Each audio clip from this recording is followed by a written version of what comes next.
Hey Berns, and thank you Hello. for joining us here.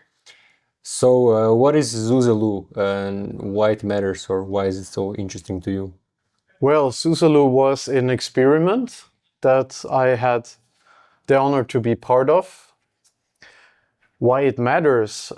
It brought together a wild pool of people and ideas, and it brought a proof of concept for highly focused networking effects in a not so big society over a course of some time. It was 2 months.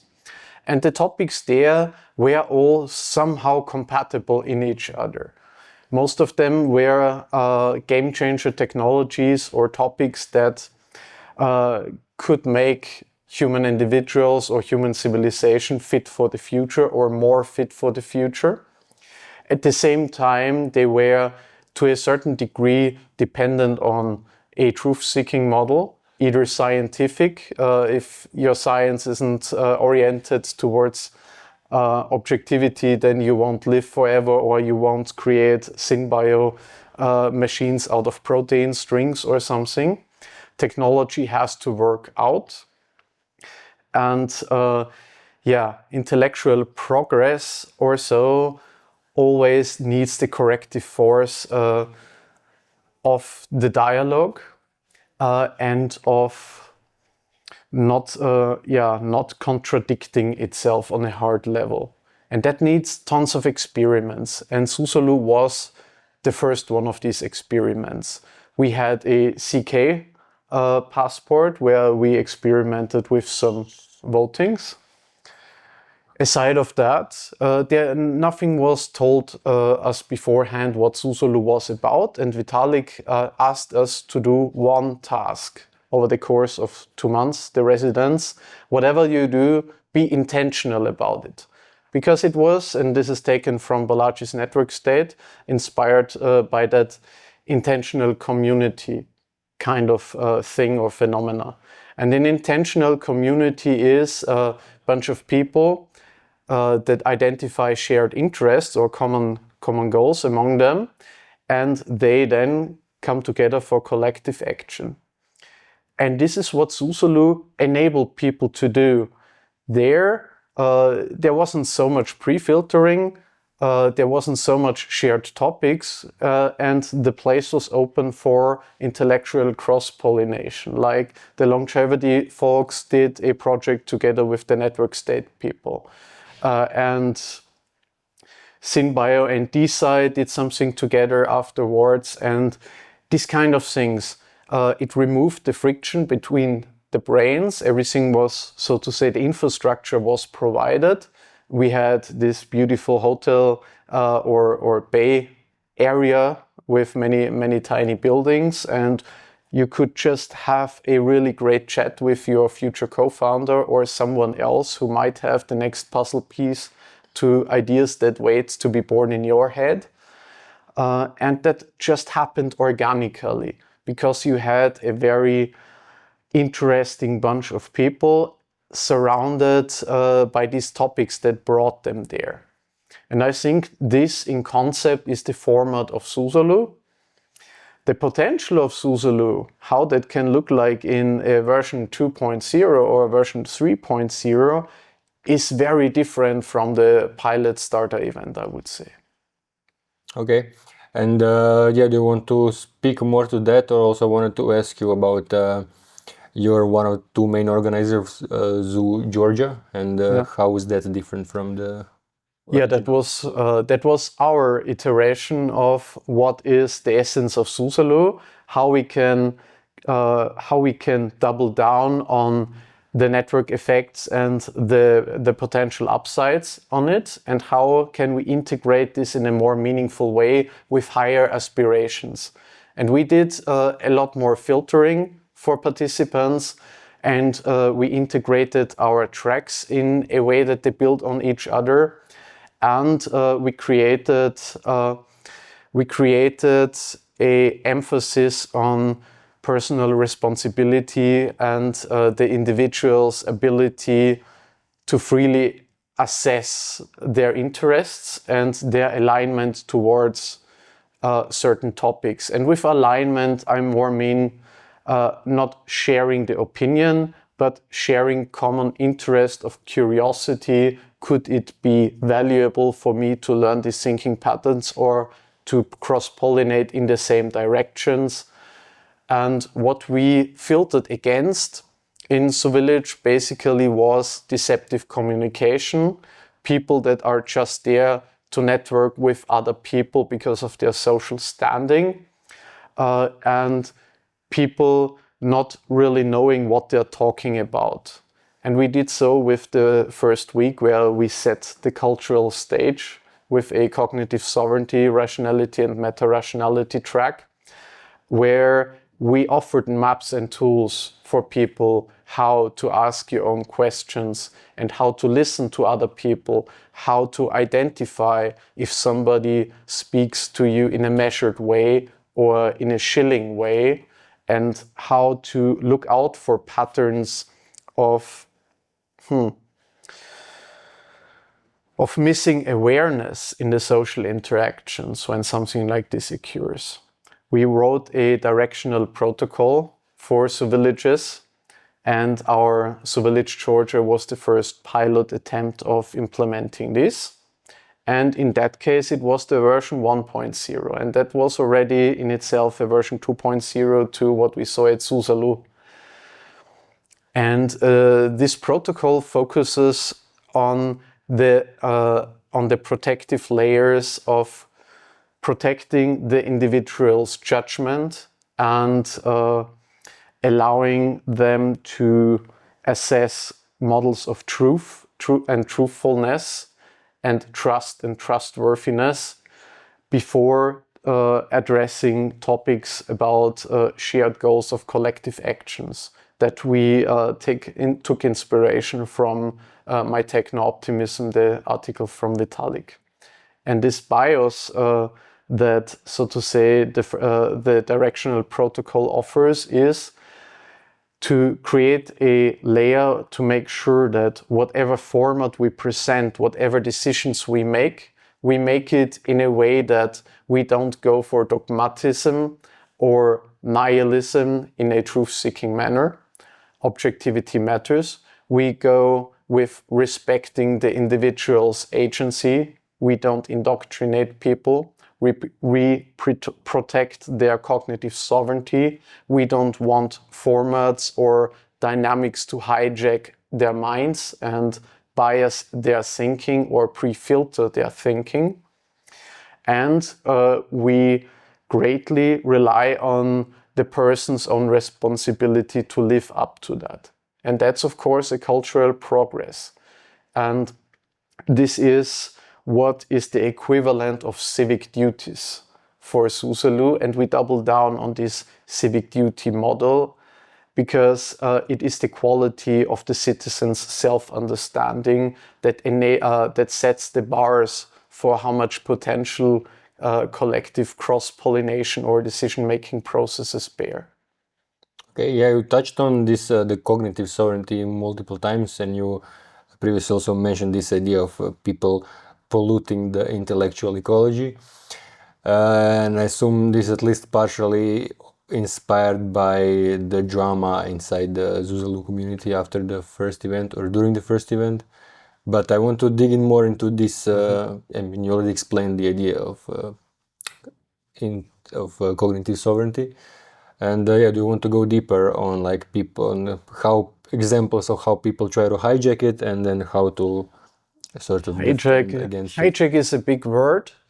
Like hijacking minds is not such a big word. It's a very precise word. Zuzalu 1 was just undefined. It was an experiment, and there were groups that had their own interests and their own incentives to make the experiment their way. And then we were, one group wanted a longevity network state, the other group just declared us a clear public goods project. The other group wanted to start a coordinations network out of that, and it was a narrative battle.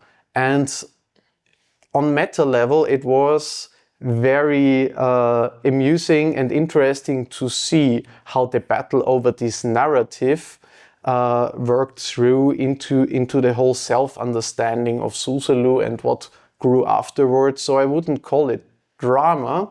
I would call it child's first steps. And this is also the really beautiful thing about this temporary nature. 2 months and it was over. Who was there? Will it mean something that you have been there? Yes or no? We don't know. The future will tell. But for the next time, you can already take your learnings and make certain stuff different. And we focused on whenever we saw inefficiencies in the communication culture that were also perpetuated and that were taken advantage of. And we have a huge problem in the Web3 culture in itself, that people trust way too easily, and that people just have the positive mindset, expect the best of every single person. But whenever money, power, social status, or something like that is involved, you quickly find hyper-motivated people that might look very friendly from the outside, on a superficial level helpful, but they are there for very calculated reasons. And this is like the game platform that we wanted to change a little bit, because it is so easy to lower the quality of discourse with just creating a more vibe-based society, where an argument can also be made with selfies from oneself with many people, or with a smiling dog picture, where despise people legitimacy because cannot be a bad guy when he has selfies with 50 other Zuzalians that he harassed for the selfies. But this is how it hijacks our mind. We don't have the capacity to do risk assessment in a conscious way in every single decision that might affect us. So we need to outsource at least the dimensions where it really matters, because it's consequential and because it's maybe not reversible. There we need systems in place to look out for such patterns and to not allow this kind of vague rooms to become vulnerabilities to our culture and to our growing network of communities. Yeah, and this is pretty much where we have the cognitive sovereignty approach as a protective layer. Whatever lowers the ability of the individual to authentically identify their shared interests, when kind of collective decision making is done in a way that's not anonymous, that has some kind of social pressure element to it or time pressure element to it, or if it's done without necessity, just ad hoc, have some votes, whoever is in the community and emotionally stimulated by an issue right now should vote, and it can easily be weaponized, and we saw it on an ongoing basis in the whole Zuzalu story until now, that it is also weaponized on an ongoing basis. And I think that's just game acceptance. That's just how human nature works.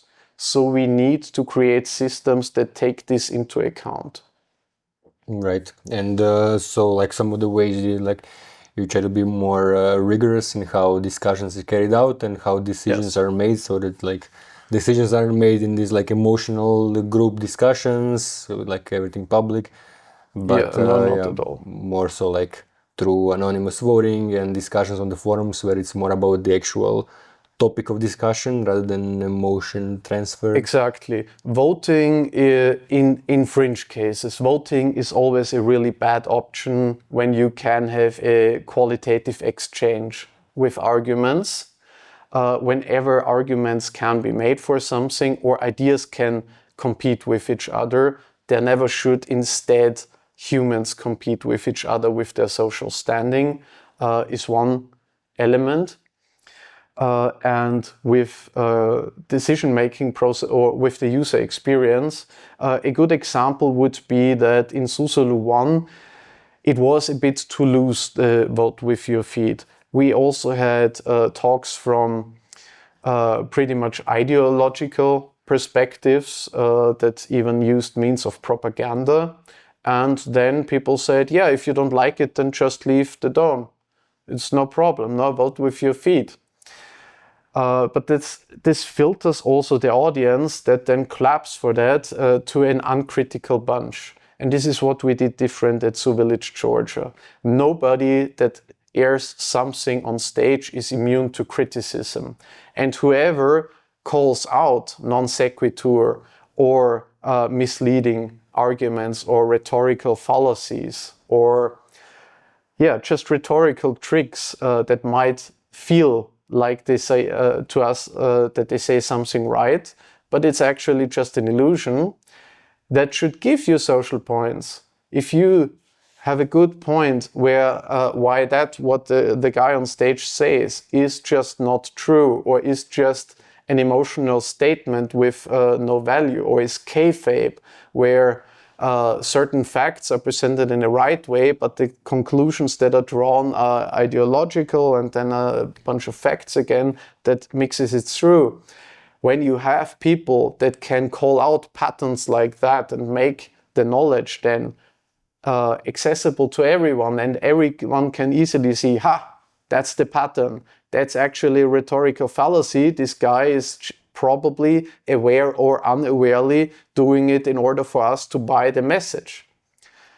Then that should be higher valued, because that also means that the presenters then filter themselves to bring really good talks, where they talk critically also about their own systems, where it's about presenting maps and tools, not shilling them, not saying, yeah, I have the hammer that can put in every single nail, even though it's not a nail. It's like, no, let's be the toolbox guy. Let's talk about the prerequisites and the limitations that the hammer you're gonna to present has with it. Let's say that in what cases is a hammer in general a wrong tool? Does the hammer fit on my Swiss knife? Yes or no? How much weight would I have to carry to use the hammer? How much people would I need it to transport it? And so on. And that also would give, let's say if it's you who heads the talk, that would give you legitimacy, because you are not just giving a user experience, but you are protecting the user's ability to make their own critical judgments about the presented thing, and you allow them to take their own learnings from whatever you present, and also fork your system or ideate or iterate on the ideas that you present. So it's very fitting for open and free software movements, I would say, and not so much for ideology or marketing. Right. What are some of the cognitive biases or things that make people more susceptible to this kind of manipulation or groupthink? Groupthink is a huge cognitive bias, and groupthink always occurs when for some reason we all agreed to something for no good reason, and we secretly know that everybody else also agreed for it for no good reason. And that can happen over group identities that were just announced to us or given to us. Hey, you're part of the lunar punk team, not of the solar punk team. So why didn't you vote for the lunar cause? Why did you vote for the solar cause? And here we are again. As soon as you have groupthink dynamics, you take away the individual from giving their best unique insight to the group in a manner that can be integrated in a healthy manner. Because you then think as a group, or you filter yourself to whatever the group would expect. And that very often happens on the subconscious level. Cognitive biases that we see very often is availability heuristics. We saw that a lot, especially from professional marketers within Zuzalu, where there was the discussion which country we will have the next Zuzalu in after the first Zuzalu. And there were just funnily, most people voted for Montenegro at this point, some for Honduras and some also for Thailand. But then we saw so many inputs just about Thailand. Thailand, random info about Thailand, random photo about Thailand, and all from a small group of people. And then, if people don't read everything because they don't have time, they think about it, yeah, I think Thailand is the most elaborate one because they seem to dominate the whole discussion. Yeah, superficially they seem to be, and that's just what comes in mind. It's just what's available. Another huge bias that hits us all the time is just the confirmation bias. Whenever we ask questions in a way that we already expect a certain answer, or whenever we look out for what confirms our beliefs instead of what questions our beliefs, we also lower our ability to gain new knowledge that we actually want to update.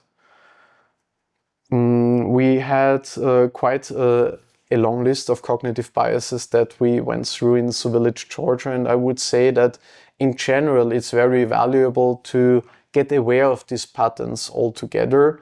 I think that there cannot be one or two to point towards that are ever reoccurring or would be the most important ones. I think the realization that you are usually, that what you identify as yourself or your own opinion is probably not even you that you can direct, but it's rather your own PR agent.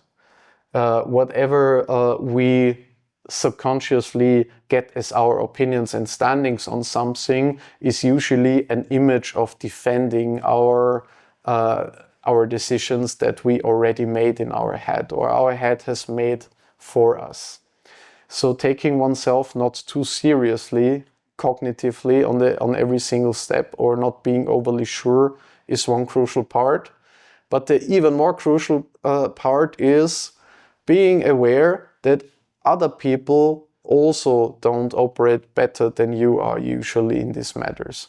And just because somebody sounds really highly confident or highly trained and highly versed doesn't really mean that they're presenting a useful insight. Yeah. Okay. Yeah, that kind of answers the next question, which was going to be like, how can people sort of defend against it? How can people defend against it is a very good question.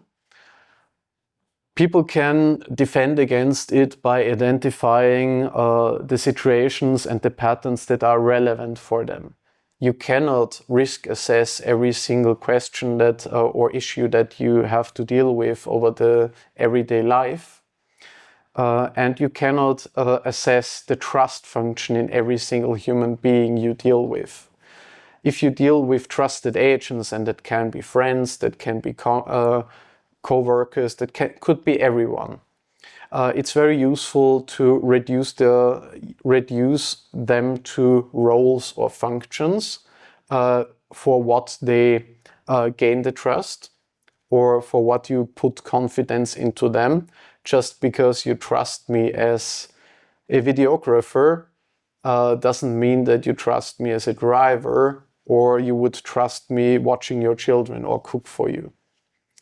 And in the very same manner, you cannot risk assess trust on everything, but if you keep the eye open and if you have the awareness, I am vulnerable, and my go-to mode instinctively is trusting the people that I feel kinship with, that can be used against me. So whenever there is a decision to make that could be consequential or irreversible or something alike, it's very good to just blend out every kind of friendship or track record that you have with the person, or ask yourself, how does the track record really look like? Do I trust him because we did 3 successful businesses together, or because we had actual high high conflicts together that we somehow could work past? Or did I just share many good times with this person in many different countries, and for some reason he's part of all the parties where all my friends are also at? Yeah, that's not a good reason to sign a contract with him. But with a contract, the pattern recognition system is usually there. And when you see a contract, then, okay, now I need to take care. But it could be the same thing in, let's say, will you invite a person to a party of insiders where insider informations might be talked about? Or will the person be curated for your Zuzalu event where certain maybe important people will be there and share knowledge with a group that they trust will be the right people for that, and that could also fall back to you. And with the truth element, it's always good to just get better at pattern recognition and at questioning oneself and others. And there are certain attack models, and coming up with one's own attack models can be a very easy pattern.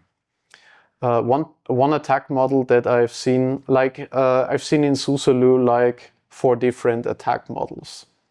One is ideologues that already arrive with a dogmatic or nihilistic standpoint and worldview. And of course, if you believe you have found the truth, then your main mission is telling others what the truth is and convincing them, instead of building together and keep a scout mindset about, it could go wrong, we need many more experiments. That's more like the DEAC mindset. Having many decentralized, differentiated, defensive experiments, because we might not know what would work out how well.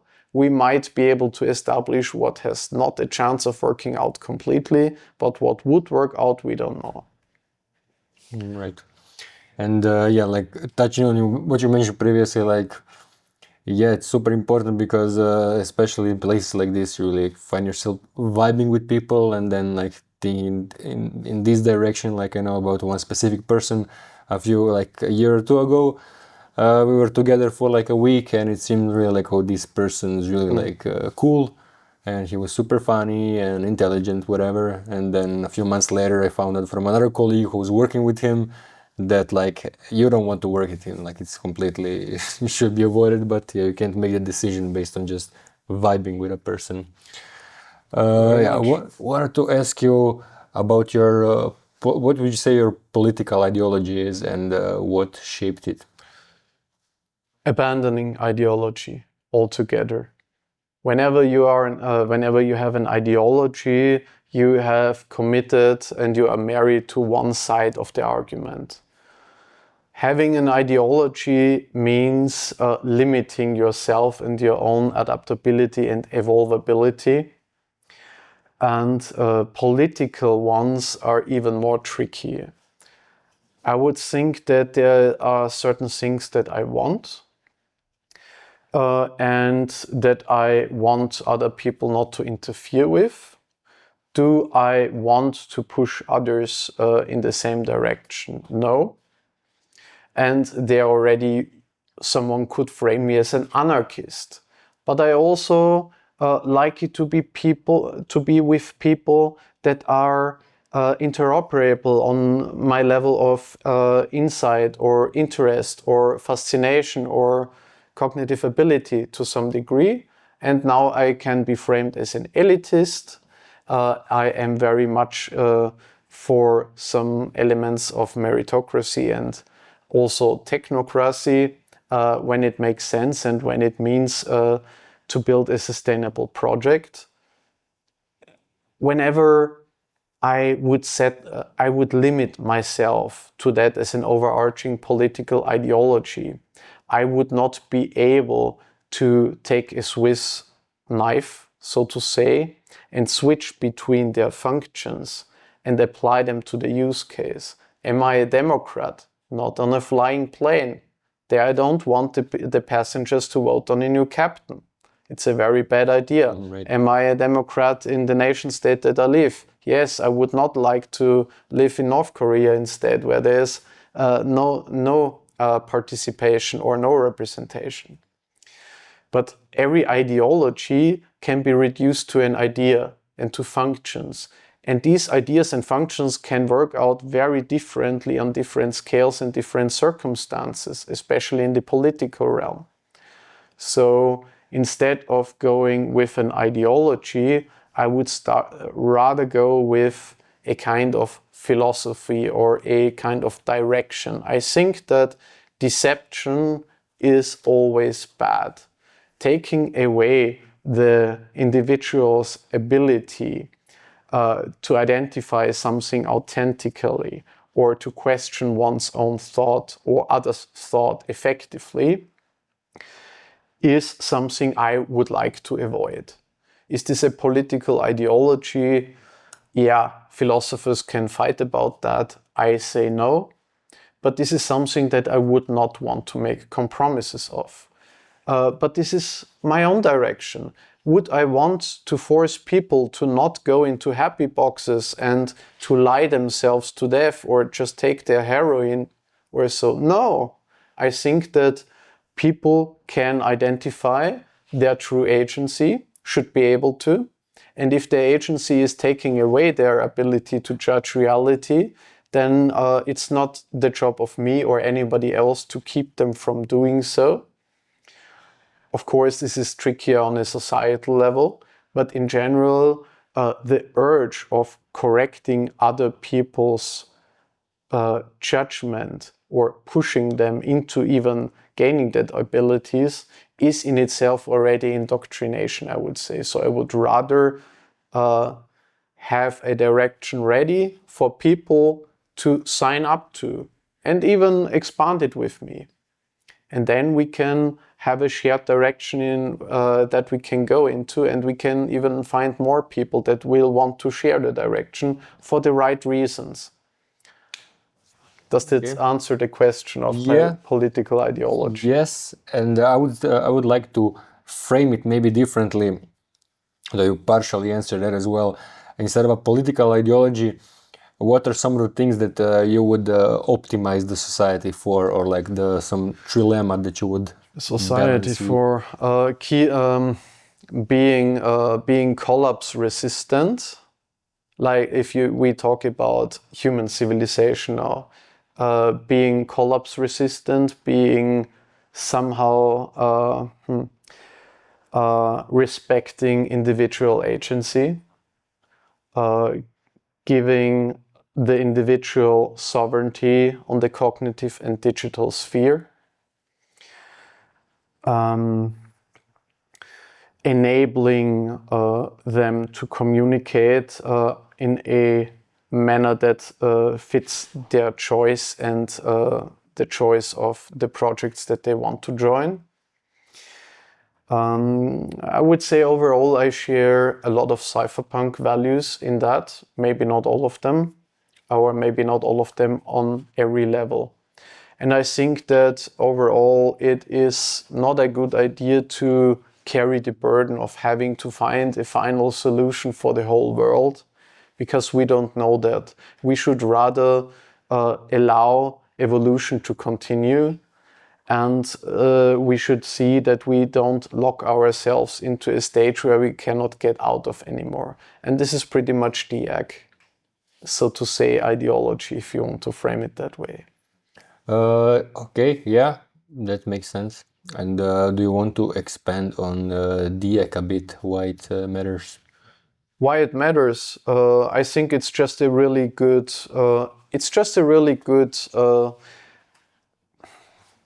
abstract picture or an idea about how to go about acceleration of technology. We should not say no to it, because the opportunity costs would be too high. We have many pressing problems to solve with it. At the same time, there are certain dimensions where we cannot allow ourselves to trip over our own feet with accelerating in an unnuanced way. because it would lock us potentially into a state that we cannot get out of. And that's my take on DIAC, comes with a fifth layer of dimension, even outside of info defense, cyber defense, biological defense, and physical defense. And that is the defense of the unique mind, the ability to question and identify information that is processed in our own head. Only then info defense can be applied. Community nodes on X wouldn't work so well in medieval ages. At the same time, the other categories like info defense, cyber defense, and bio and physical, whenever we blindly accelerate and the individual user or the unique mind cannot live up to this acceleration pace, the machines will just outcompete us with their feedback loops. And we will become more and more on the consumer side of reality. We literally become NPCs that outsource everything at the end, the formation of our own reality, to machines or to other people that use machines or artificial intelligence or technology as a whole. And we don't have so much problem. It will not hurt us so much to end up in the receiving side.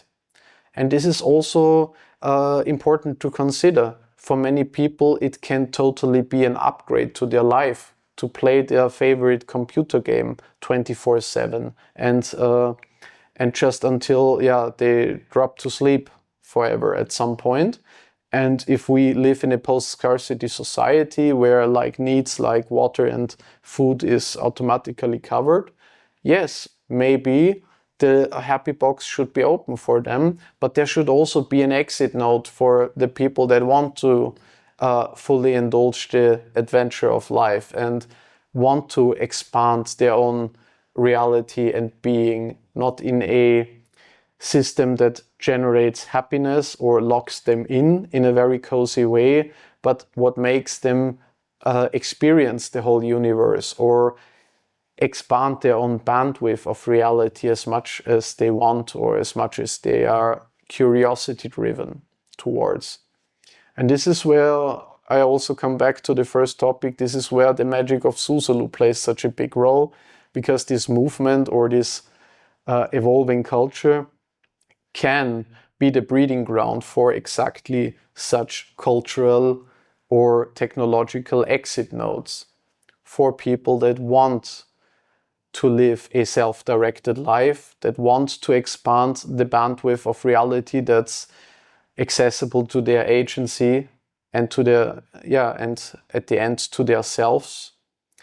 And if they at some point in the future don't want it anymore because they got tired of life, I hope the happy boxes are way updated and way more cozy and way more affordable at this point, because I don't think that we should keep anyone from opting into that model as well. So you touched on the time of post-scarcity.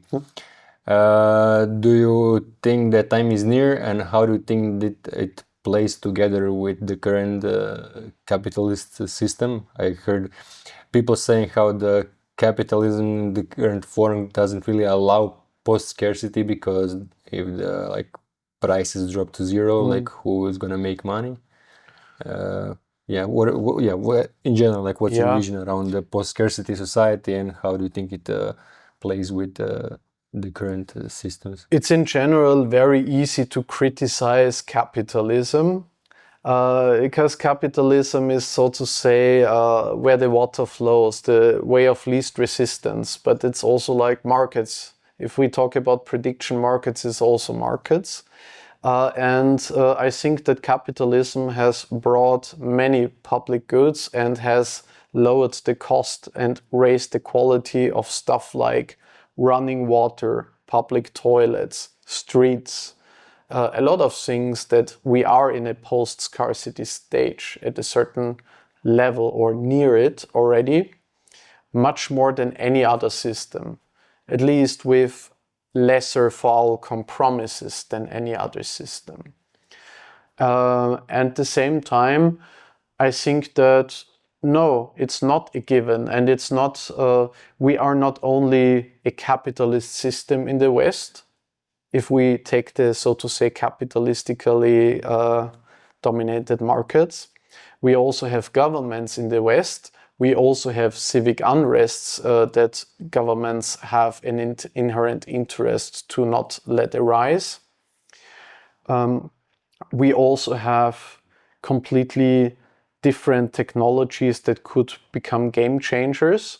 And it is not the case that some product can just be kept from the market forever because it would solve a really big problem in a sustainable way. However, yes, these incentives of course exist. Yes, if the magic pill that just cures cancer is invented by someone and it's easily printable, then yes, tons of pharma firms won't be too happy about it and will try to take change against that or charge against that.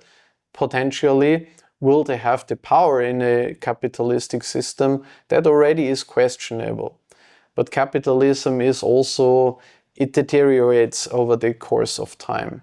And I think that post-scarcity can be seen happening in bandwidth today, in internet bandwidth.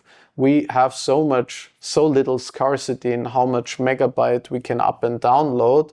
20 years ago, that looked completely different, but people don't notice that so much. And that would never had, like this refinement would also not be happening without the market and without competition there and without this system of changing inequalities, if we call it like that. In the same way, the post-scarcity scenario can easily just be declared or derived by, let's say, cutting down on quality. If we can automatize, if we look in the US, the American standard diet is not so healthy. I don't have the clean numbers now at hand, but a lot of things that they consume is made out of corn or derived out of either fructose syrup from corn or oil from corn, or a mixture of corn, fructose syrup from corn, and oil from corn. Can you cover the basic caloric needs of a human being with that and water? I mean, water is not caloric needs, but yes, you can. Would it be a happy life or a happy meal for the people? Well, if they would starve otherwise, then yes. A post-scarcity scenario we also had in, let's say, the Soviet Union, where there were on paper at least no homeless people, and in the last 10 years no starving people. But being post-scarcity in the future, in the realm that, or in the comparison that I brought with the consumer end, it's basically addressing the circumstance that people will not have the necessity of leaving their house or doing much, having much friction in order to having their basic needs covered. That means that you maximize the time where you can spend in your own fantasies, because you don't have that harsh sanity check with reality, because your bell doesn't ring and you have to get to work or to shopping or look outside to get done whatever in order to have still electricity inside. So you can more and more alienate yourself from objective reality. And this luxury is given today a lot. The more we take advantage of that luxury, because it's also coming with opportunity costs if we don't, but the more we get vulnerable of just becoming passive, because it's so inviting. At the same time, you can also use the post-scarcity, or let's say just the fruits of technology that we have today, in order to go further in a direction proactively or evolve together with technology. But not everybody wants to be an extropian transhumanist or something in this direction. Most people usually want a cozy life and not much problems with it. But it's usually also not the people that bring these breakthrough new inventions that even allow technology to scale that way. So we need to consider both. But the people who are potentially interested and capable of being the game changers should have their ability to protect themselves from just easing into the mindlessness because it's so cozy and it's culturally just not a thing to go for something else. And I think we should open the doors for them. Yeah, that's path to nihilism is so. Pretty much. Yes, pretty much. It's an anti-nihilist system. We should search the people who have a really hard take on their search for meaning. And that doesn't need to be people who declare meaning to already be found, but who have high agency in finding or creating meaning to them. That's not just purely arbitrary or purely out of stimulation, but that comes from passion, curiosity, or love, alignment, whatever, wanting a plan bigger than themselves or wanting to become better or bigger than themselves today. And if the people bring this basic agency with them, then these people can interoperate with each other very much more effectively, which then can create these focused networking effects. If you have a bunch of people that all want to improve themselves or improve something with a certain heuristic or a certain way or direction of going about things, then it's really promising to get them into as a bunch together and see where this all leads. But if you have 80% nihilists that just want happy box, just want party and nothing else, just as the main program, then the 20% of people that are even questioning, is there a bigger meaning to life, are just distracted because they don't want to be the party pooper. Right. Yeah, and that drives us back to the original point of this talk, which is like creating places like Zuzalu, that's explicitly bringing together people who are at the frontiers of these different fields and technologies, and having an environment that's really gives people more motivation and energy and connections and really power to move in the direction of helping shape the future and move away from nihilism into meaning. Yeah. I think the magic happens when systems and ideologies just go out of the way. If you have the right people for such a project, because they had somehow shown to you that they have agency in either this search for meaning in a direction that is compatible with the others, or a solution approach like a problem they really want to solve with others, and they can align for that. And you have these unique brains that are not just copying other cultures, but try to ask them, not even give their own answers, but even try to ask their own questions. Then you provide the infrastructure and you go out of the way. You produce less friction between them and you just let it happen. You let the nerds nerd together, and usually it's not lacking vibe as an outcome. It also doesn't lack party as an outcome. It doesn't lack art as an outcome, or sports or games. They can perfectly fulfill all these rather unsharp but also very valuable elements of communal life or of what brings people together. If you reinforce a certain model of that, then it gets way more tricky, because something like vibe or something like aesthetics can also be seen as an outcome rather than as a prescriptive direction that is easy to proxy and that takes away room for people and communities to form. Communities form on an event like Zuzalu, where people go together, identify their shared interests, maybe start a project together, maybe start just a football club or a sauna club, but do that then in a manner that creates some some trustedness according to what happened in the group and what is spoken in the group and what the group is meant for. And that is manifold communities in one society or community of different nature. Right. Well said. Any closing thoughts in short? What I really like about Zuitzerland is that they are also really trying to go a serious route that take the potential of Zuzalu very serious, that opted for solar punk and lunar punk as one of their main topics, and the special place of Zuitzerland itself where it happens.